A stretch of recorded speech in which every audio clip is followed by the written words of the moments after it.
Hello and welcome to today's grammar video dedicated to time expressions or time prepositions for and since.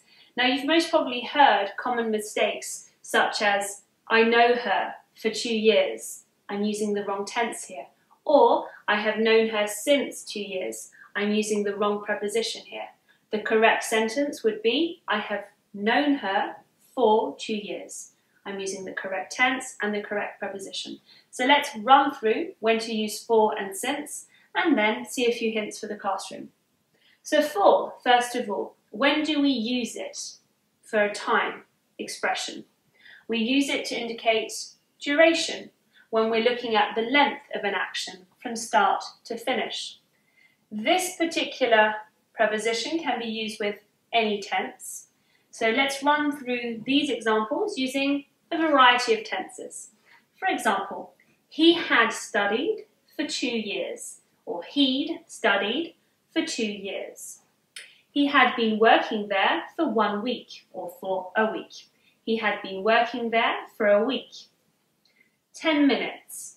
I was there for 10 minutes. I was there for 10 minutes.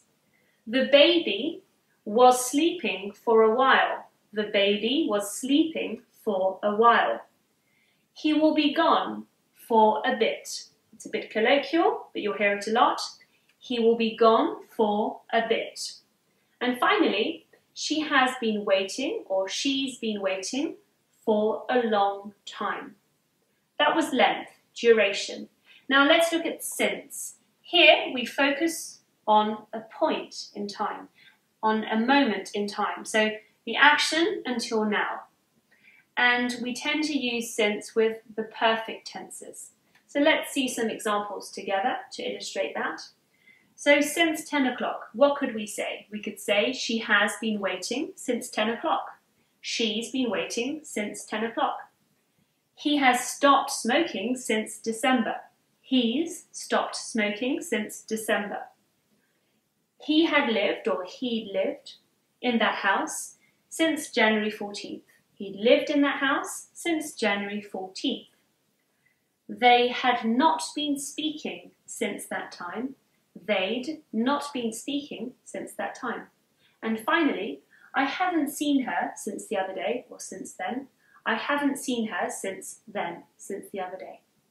So I hope that helps you understand when to use for and since.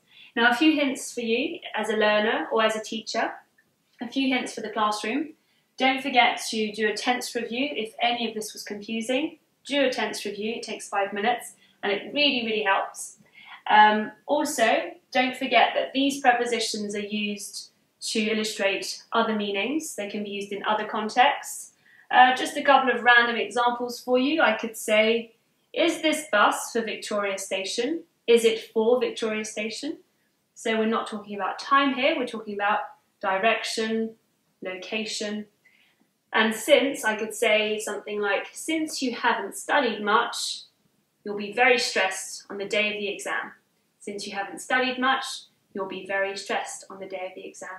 So since here we're talking about cause and result. So yeah, don't forget also to look at other time expressions. Some learners attempted to combine for with a go, so you'll hear things like, I have been here for 1 week ago. So please refresh the other time expressions so as to not confuse them with for and since. So ago, until, till, while, when, and so on.